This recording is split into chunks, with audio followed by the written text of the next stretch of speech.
Primero, quisiera agradecer al doctor Miguel Ángel Cárdenas y al ITC por invitarme a hablar sobre un tema tan oportuno como es el liderazgo global.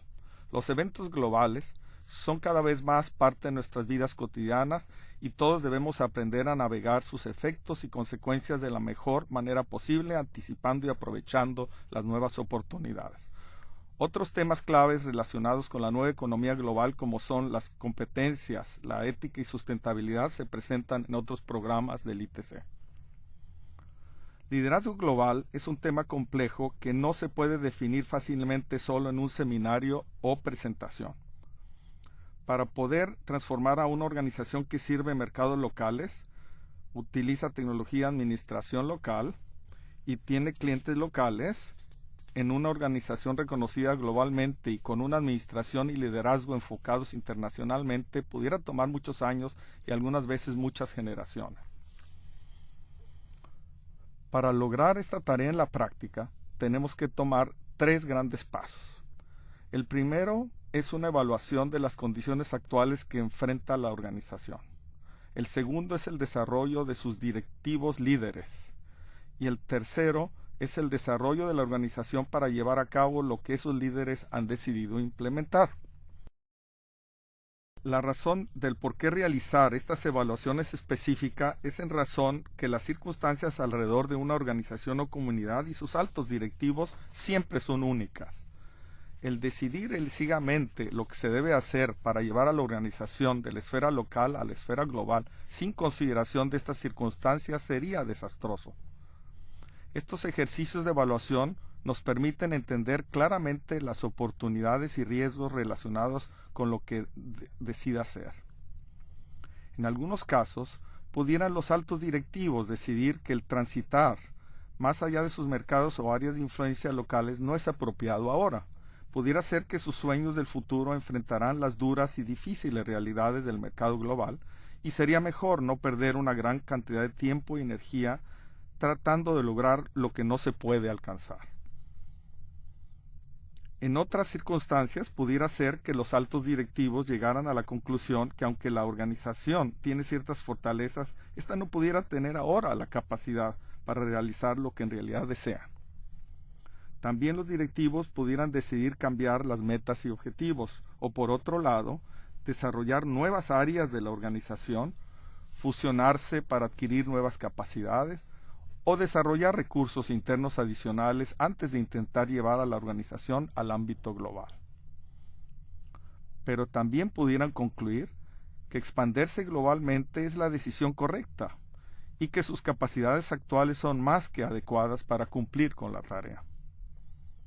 La evaluación de la organización tiene tres partes. La primera es la evaluación del ambiente global. La segunda, la evaluación de las capacidades y oportunidades organizacionales. Y la tercera es la evaluación del futuro.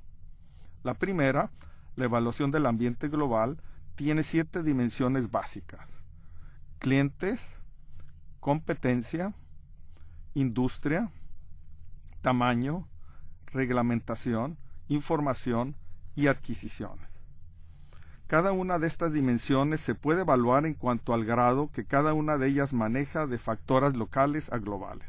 Por ejemplo, si usted fuera fabricante de bebidas gaseosas en su país, sus clientes pudieran ser totalmente locales, pero su competencia global. Esta competencia pudiera incluir marcas globales tales como Coca-Cola, Pepsi y Fanta. Su industria o sector es ciertamente global, pero usted es relativamente pequeño en tamaño. La única reglamentación que necesita en realidad cumplir es la de su inspector local de bebidas y alimentos. Pudiera usted tener y manejar información global sobre sus clientes y su posición de mercado, pero pudiera estar comprando sus insumos de un proveedor local o regional. Este fabricante de refrescos puede utilizar esta lógica global para identificar oportunidades. Por ejemplo, pudiera enfatizar en su mercadotecnia que es una empresa local tratando de ganarles a los grandes del ramo como Pepsi, Coca-Cola, y que sus insumos básicos vienen de proveedores locales y por lo tanto tiene un sabor especial. La empresa pudiera también desarrollar una campaña de publicidad enfocada hacia el David peleándole al Goliat. Pero tomemos nota aquí que a medida que esta empresa vaya expandiendo su mercado, pudiera enfrentar diversas dimensiones de retos. Por ejemplo, si la empresa se expandiera de Norteamérica a Europa, pudiera descubrir que el ambiente regulatorio es muy diferente al de su experiencia a nivel local. Los clientes pudieran tener preferencias de sabor más amplias y estar más interesados en marcas regionales que locales. Culturalmente, pudieran ser también muy diferentes a sus clientes locales. El transporte y la logística de manufacturar un producto pudieran ser también muy diferentes. Un detallado análisis de nuevos mercados nos dará una mejor comprensión de estos factores, evitando que nuestra organización cometa errores básicos. La segunda parte de la evaluación se enfoca hacia las capacidades organizacionales. Estas pueden ser definidas como el conjunto de destrezas, tecnologías y recursos que interactúan para permitirle a la organización generarle un beneficio determinado para sus clientes. Aquí se puede aplicar el modelo ETK propuesto por Cárdenas para realizar esta evaluación, en donde E se refiere a las dimensiones emocionales o humanas, T a las dimensiones tecnológicas de redes de colaboración y K a las dimensiones del conocimiento en la organización. El hacerse global ciertamente requiere como mínimo tener una actitud o mentalidad global, tecnologías de colaboración humana en red y conocimiento de la dinámica básica del sistema mundial. Una manera de evaluar las capacidades y oportunidades de la organización es utilizando lo que se llama un cuadro de estrategia. Digamos, por ejemplo, que son 4 las características que impulsan el éxito de una empresa en cierta industria. Podríamos dibujar una gráfica con estas 4 características genéricas: calidad, horario de entrega, costo-precio y rasgos distintivos. En esa gráfica se plasmarían las percepciones de su organización, su competidor y la resultante zona de oportunidad. Normalmente su competidor tiene un nivel percibido más alto de la calidad de sus productos en competencia. Por otro lado, su competidor tiene percepciones similares acerca de los horarios de entrega, costo y rasgos de los mismos. Donde parece siempre aparecer la oportunidad es en desarrollar un producto que tenga alta calidad, pueda ser entregado rápidamente a alto precio y con relativamente pocos rasgos distintivos. Por ejemplo, si usted fuera un fabricante de relojes, pudiera desarrollar un nuevo reloj de alta calidad que pueda ser entregado rápidamente a cada cliente, que sea percibido como costoso y de alto valor y que a la vez tenga un diseño simple y distinto. Nuestras organizaciones y comunidades deben ser cautelosas y no pensar que es fácil globalizarse. Pudiéramos ver ejemplos como el de Tata Consulting en la India, Cemex en México o Embraer en Brasil. Concluir que estas empresas continúan siendo exitosas y que tienen mínimas barreras para expansión. Sin embargo, la mayoría de las empresas, incluyendo estas, en la práctica sufren de vulnerabilidades que pudieran limitar su crecimiento. Según un reciente artículo del Harvard Business Review, las empresas globales emergentes seguido sufren de riesgos similares. Entre ellas está su devoción al cómo operan ahora, los retos de tratar de salir de sus mercados locales aislados, una fuerza laboral muy dócil y altos directivos homogéneos. Ya que estas aspirantes empresas globales tienen en general buen flujo efectivo y firme deseo de expandirse, pudieran a veces llegar a pensar falsamente que los nuevos mercados son similares a los que sirven ahora. Un ejemplo es una empresa de lubricantes que intentó expandirse a China.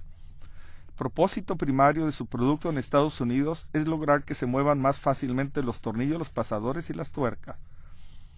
Intentaron vender su producto con el mérito de este concepto y pronto descubrieron que los consumidores en China en realidad tenían poco interés en esa aplicación. Resulta que los chinos pueden usar cualquier tipo de aceite lubricante para satisfacer esa necesidad. Solo hasta después de realizar estudios de mercado, esta empresa de lubricantes pudo darse cuenta que el mercado chino principalmente se interesa en un producto que elimina la corrosión. Una vez que comenzó a promover su producto con este mensaje, las ventas se fueron para arriba. También se les dificultó el proceso inicialmente por la dependencia que tenía el director CEO en su propia experiencia personal y habilidad como vendedor tradicional y su poca confianza en estudios formales de mercado. El aventurarnos hacia mercados internacionales, vendiendo un producto existente sin ninguna adaptaciones, es frecuentemente en la práctica el primer paso práctico en la experiencia de hacernos eventualmente globales. Muy seguido, especialmente para tratar de reducir costos de transporte, el deseo de dar imagen de ser un producto local y evitar fluctuaciones de cambio, las organizaciones deciden establecer oficinas y centros de manufactura locales en las nuevas áreas de mercado. Estas decisiones muchas veces reflejan las imágenes y deficiencias que tienen los líderes de las empresas. Por ejemplo, muchas empresas japonesas comenzaron a operar centros de manufactura en Estados Unidos. Muchas de ellos no tomaron en cuenta que los elementos del ambiente de trabajo en Japón no son apropiados para el de Estados Unidos. Como resultado, sus expectativas de largas horas de trabajo no pagadas, el hostigamiento de la mujer y el ambiente laboral tan litigioso de Estados Unidos eran todos una receta para posibles escándalos públicos y demandas legales multimillonarias. IBM había desarrollado, por otro lado, un centro de investigación en Nueva York, esperando combinar los talentos de investigadores científicos norteamericanos, japoneses y alemanes. Después de muchos malos entendidos, los norteamericanos acabaron trabajando solo con norteamericanos, japoneses con japoneses y los alemanes con alemanes. La muy deseada sinergia nunca se hizo realidad por conflictos culturales. Por otra parte, muchas empresas que intentan globalizarse seguido cuentan con cuadros directivos donde todos son de la misma edad, etnicidad, educación y experiencia. Como resultado, estos tienden a pensar igual y no les es posible incorporar perspectivas alternativas o críticas a las decisiones directivas. Uno de mis clientes tenía este problema. Era una empresa de inversión que estaba tratando de diversificar sus activos y expandirse a empresas industriales. Desafortunadamente, el consejo directivo tenía poca experiencia en operaciones industriales, estaba renuente a tomar decisiones sobre sus inversiones actuales y estaba a la deriva sobre cómo y cuándo invertir en otras empresas. Como parte de mi labor de asistirles en el desarrollo de su plan estratégico, les recomendé que cambiaran la composición del consejo para incluir personas con amplia experiencia en el sector de manufactura. Lo hicieron y esta diversidad les agregó nuevas perspectivas para que el consejo tomara sus decisiones. Además de definir su cuadro de estrategia y evaluar los riesgos y oportunidades que todas las empresas globales emergentes enfrentan, las organizaciones deben también decidir sobre qué estrategias de mercado deben seguir. Aunque es tentador para una empresa competir solo con precio, el utilizar esta estrategia requiere que se tengan no solo operaciones eficientes, sino que éstas sean cada vez más eficientes y puedan aprovechar las economías de escala a medida que la empresa crezca. De cualquier manera, algunas empresas emergentes compiten solo con precio y sin tener que crear una marca distintiva, como lo hace Brasil con el fierro y Chile con el cobre. Otras estrategias globales de mercado que se pueden considerar son el crear una marca para el largo plazo, como lo han hecho las empresas automotrices japonesas y coreanas, el promover el origen de su empresa, como lo ha hecho Colombia con sus cafés, minimizar el país de origen y enfatizar temas más genéricos, tales como sol, playa y diversión, como lo ha hecho la cerveza Corona de México en Estados Unidos y otros países. Una estrategia adicional es la de esconderse detrás de cierto país como frente y luego usar este país como un punto de transborde o distribución. Que muchas empresas usan esta estrategia, en la mayoría de los casos la mantienen muy confidencial. Por último, las empresas con suficiente flujo de caja e intuición directiva pueden comprar su entrada a un nuevo mercado, como en el caso de AB InBev, la ahora empresa cervecera brasileira belga norteamericana.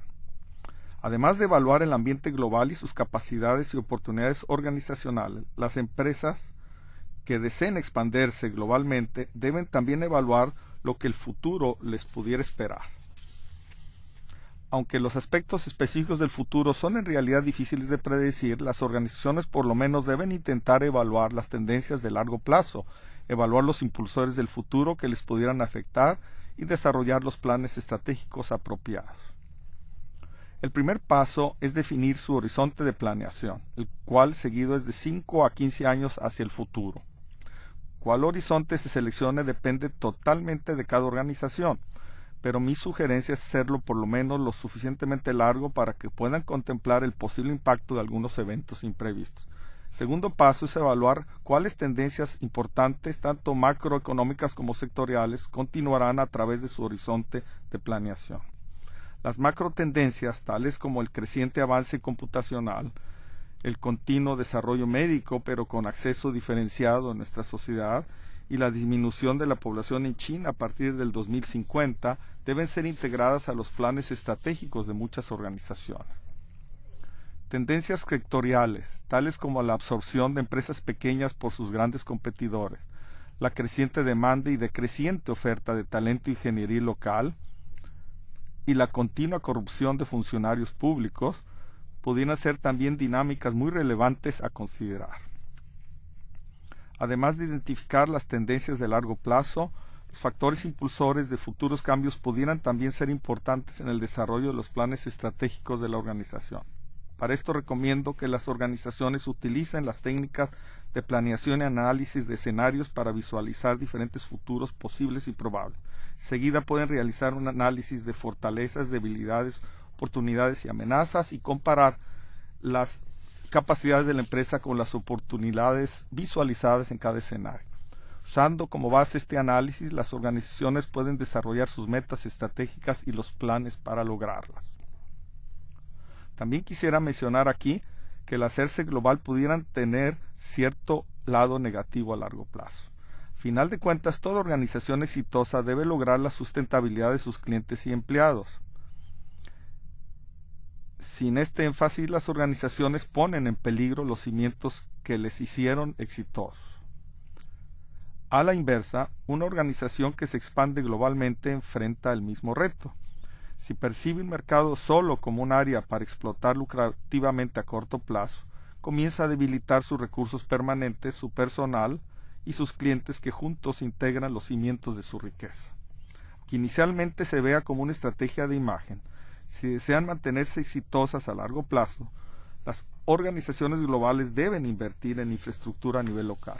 Esta inversión pudiera incluir apoyos a las escuelas de sus nuevas regiones geográficas para que sus futuros empleados tengan mayor nivel educativo, mejoras a los sistemas de salud para reducir enfermedades y bajar el ausentismo laboral, y proveer transportación de grupos para mejorar los tiempos de llegada del personal y reducir también la contaminación global. En suma, las organizaciones y comunidades ya no pueden ignorar las oportunidades y beneficios potenciales de hacerse globales.